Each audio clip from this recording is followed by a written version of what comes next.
The teacher's hand trembled as she called the child's family. For 3 weeks, she had watched the child carve the same strange symbols into every surface he could reach. They weren't random scratches.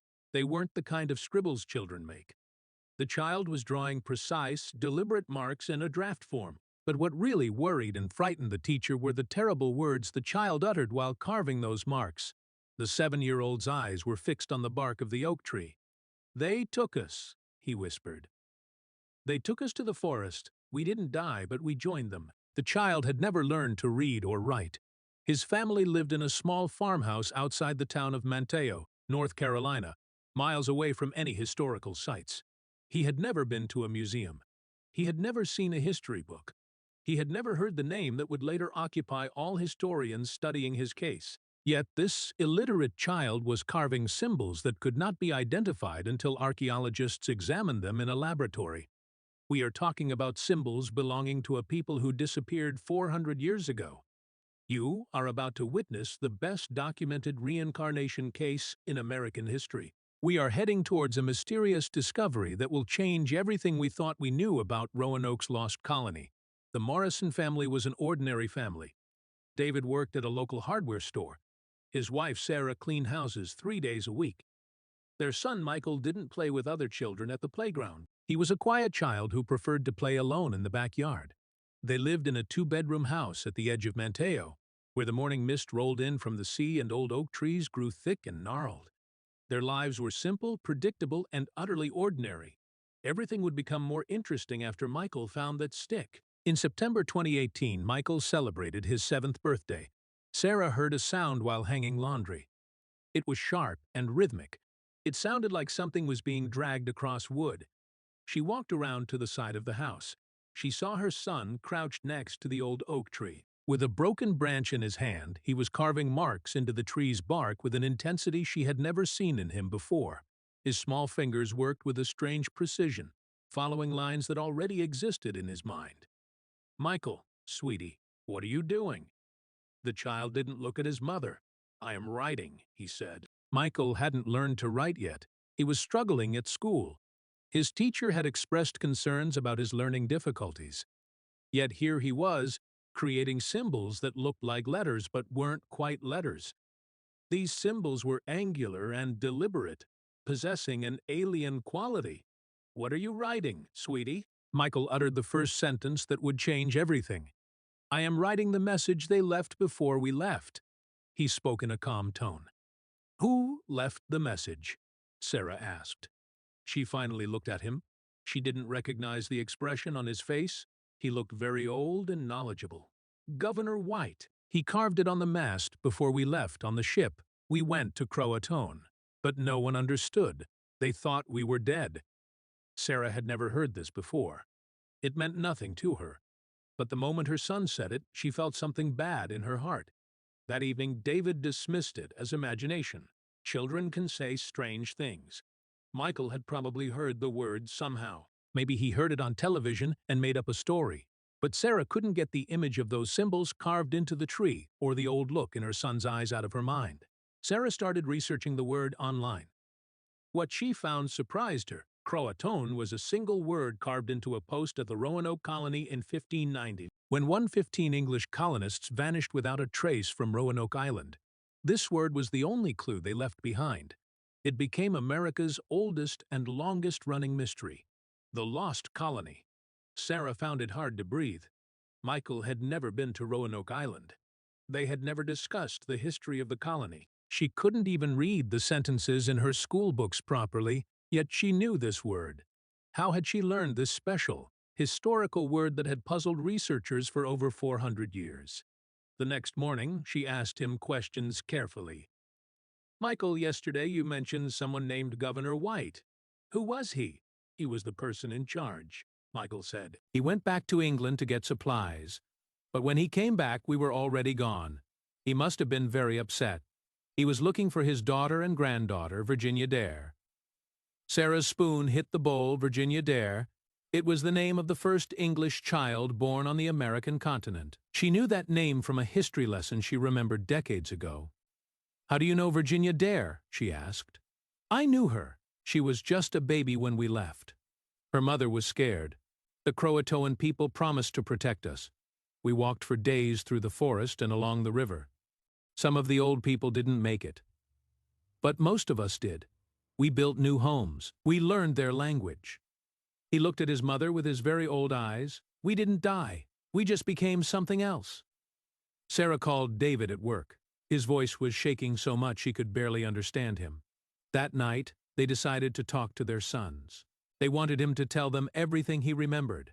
Michael talked for 2 hours about a life he shouldn't have known anything about. He described the wooden fort, the salty water they struggled to drink, the fear they felt when the supply ships didn't come. He used words like palisade, provisions, and hostile territory.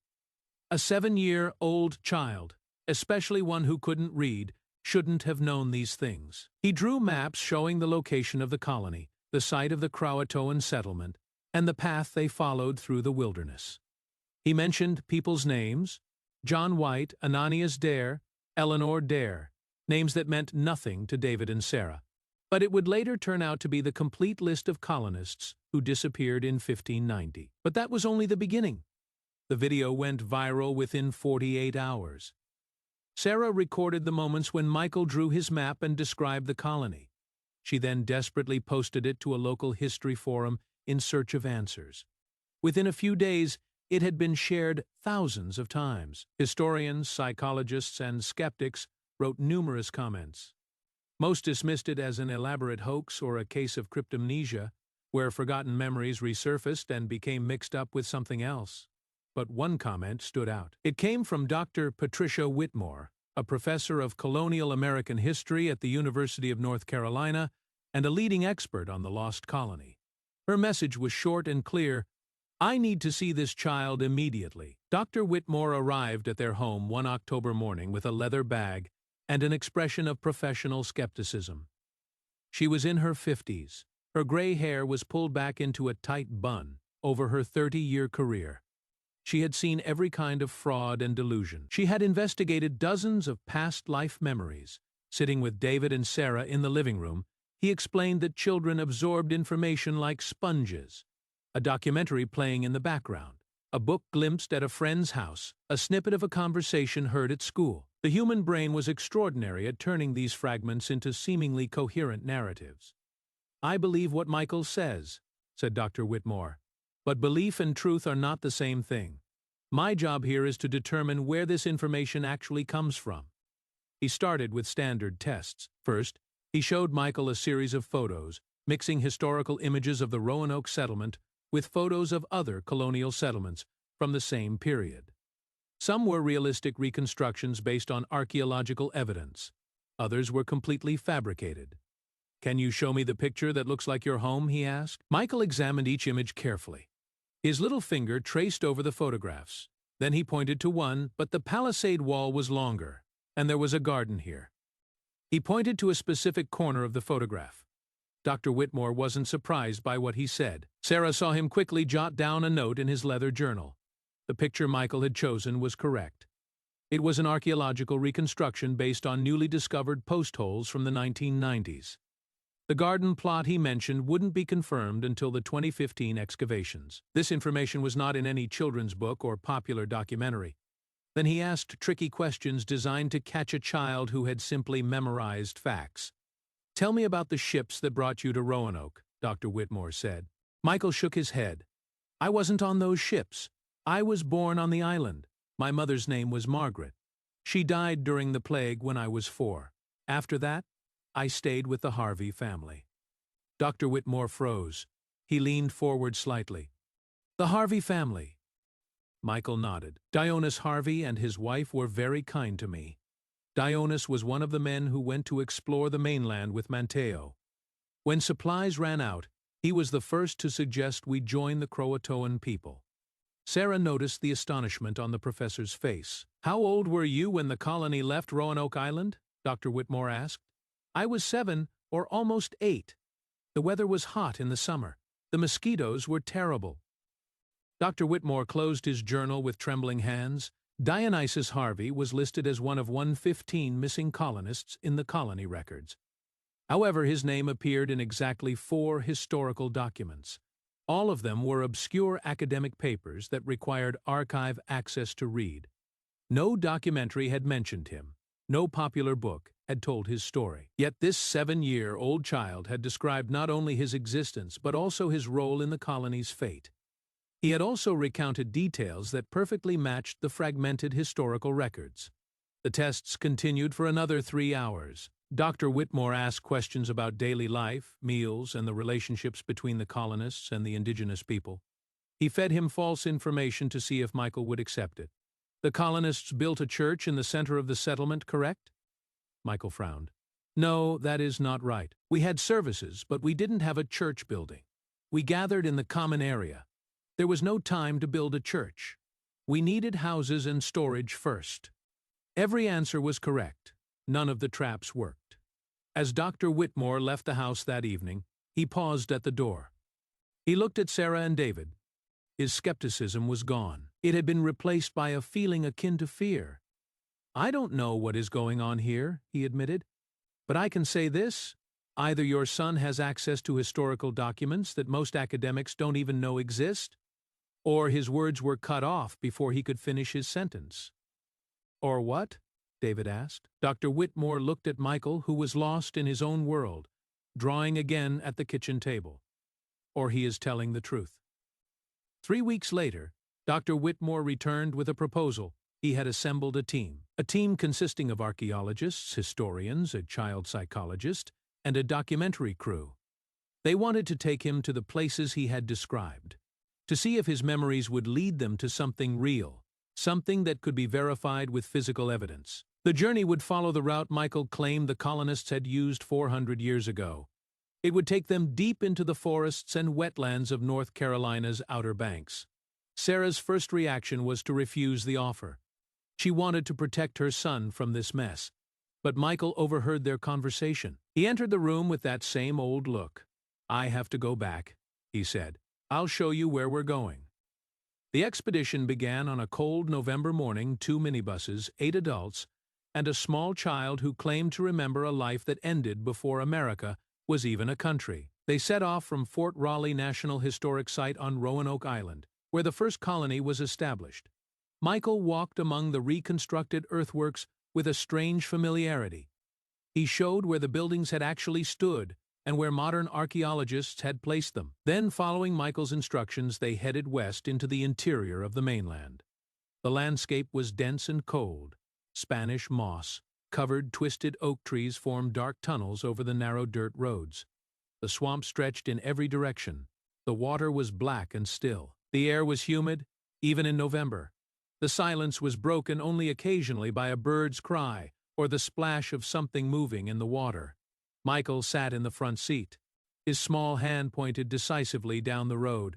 Follow this creek. Stay on the high ground. Dr. Whitmore sat in the back seat, tracking their route on a topographic map. Each kilometer increased the worry on his face.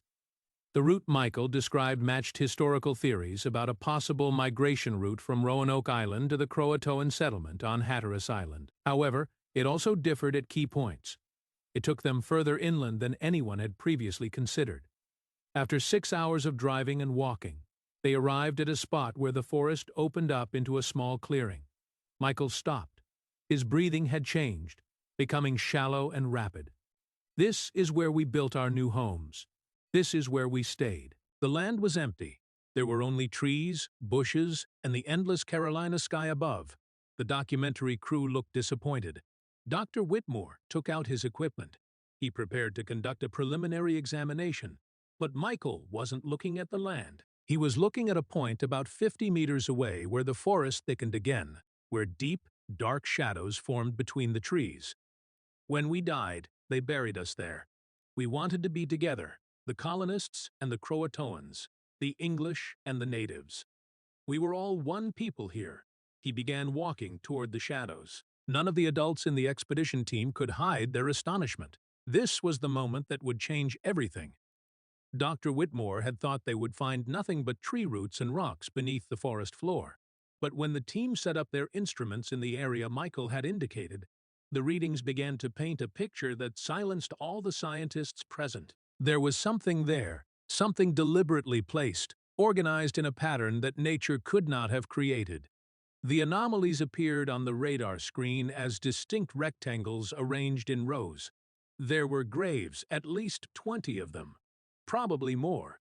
The team worked through the night to prepare a suitable excavation site. They brought portable lights that illuminated the darkness with sharp white beams. Michael sat on a fallen log at the edge of the area. He wrapped himself in a blanket and watched with eyes that seemed to see beyond time. Sarah stood beside him, her hand on his shoulder. The first grave was uncovered at dawn. Lead archaeologist Dr. Chen carefully cleaned away centuries of accumulated soil with tools that resembled dental instruments more than shovels. The rest of the team gathered around, holding their breath as the shape began to emerge. They found a skeleton lying in a makeshift grave on its back, hands clasped across its chest. However, what stopped Dr. Chen's hand mid-brush was what lay beside the skeleton. It had been buried in the same grave. There was a second skeleton placed next to the first. One skeleton had European bone structure, dental work consistent with 16th-century English techniques, and signs of malnutrition and disease common among early colonists. The other skeleton bore the characteristics of the indigenous Croatoan people of the Carolina coast. The two had been deliberately buried together with care and ceremony. Dr. Whitmore knelt beside the grave. His professional composure finally broke. Tears streamed down his face as he looked at the remains. My God, it is true. They didn't die. They became one people. But the discovery that would astonish the world had yet to be made. As Dr. Chen carefully dug around the skeletons, his brush struck something that wasn't bone. Thanks to the unique chemical composition of Carolina soil, a wooden object had somehow been preserved. As the object began to take shape, the adrenaline surged. He began to work faster. The object was a box made of oak about the size of a shoebox. The wood had darkened and partially rotted over time, but it was still sturdy enough to retain its structure. Dr. Whitmore's hands trembled as he helped lift it from the grave. The box had a simple latch, now rusted. For a long time no one spoke. The only sounds were the wind rustling through the trees and the distant calls of morning birds. Then, Dr. Whitmore opened the box. Inside was a stone tablet that had once been wrapped in oilcloth. It wasn't Native American. It wasn't English. It seemed to be a mixture of both. The surface was carefully carved. The letters were shallow, but after 4 centuries underground, they were still legible. Dr. Whitmore read the inscription aloud. Here lie the people of Roanoke and Croatoan. United in life as in death, we entered the forest not as conquerors or the conquered, but as brothers seeking to survive. Let those who find this know that we are not lost, but transformed. One people, one family, one hope for a new world. Carved in 1593 by those who survived. Below the English text were symbols.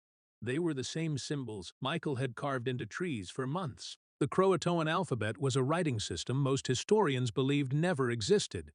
It proved that the integration between cultures was complete, that they had created a common writing system. Dr. Chen immediately initiated the carbon dating and analysis process. To ensure accuracy, samples were sent to 3 different laboratories. The results came back within 2 weeks. They were all the same. The wood of the box was dated between 1590 and 1600. The stone tablet had been buried for over 400 years. It showed appropriate weathering and mineral deposits. The remains in the grave also included a rusted English knife, glass beads of the type traded with the colonists, and shell ornaments consistent with Croatoan craftsmanship.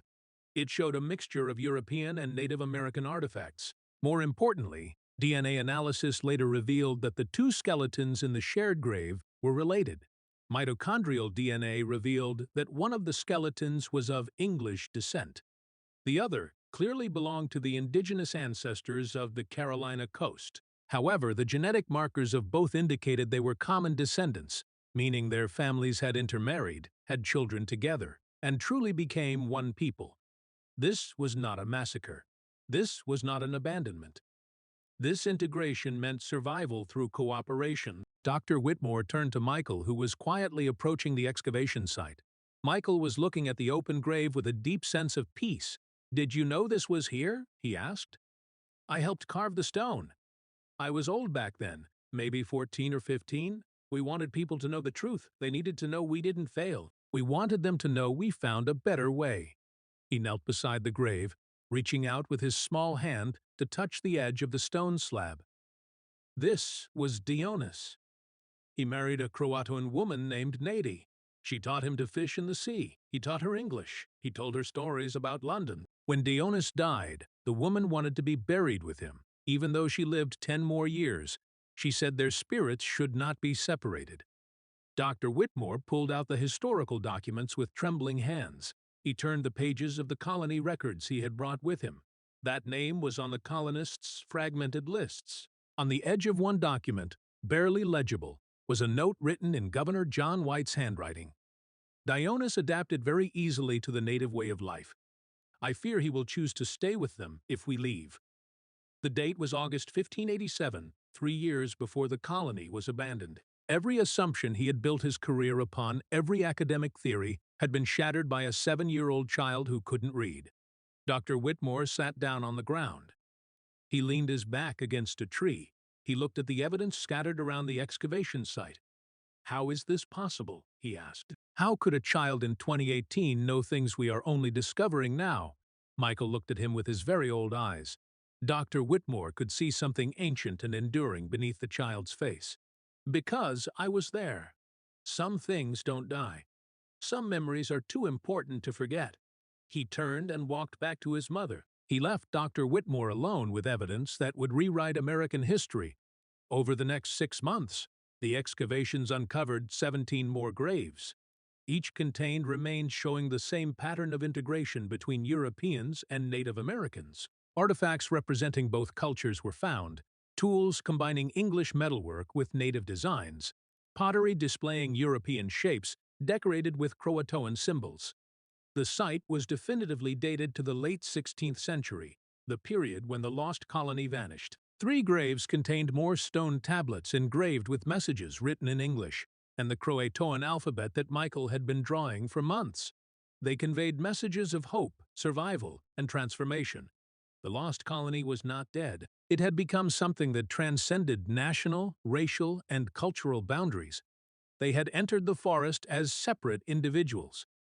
They emerged as one people, and impossibly, in the 21st century, a child had carried their memories into the future after 400 years of silence. This discovery made international headlines within days.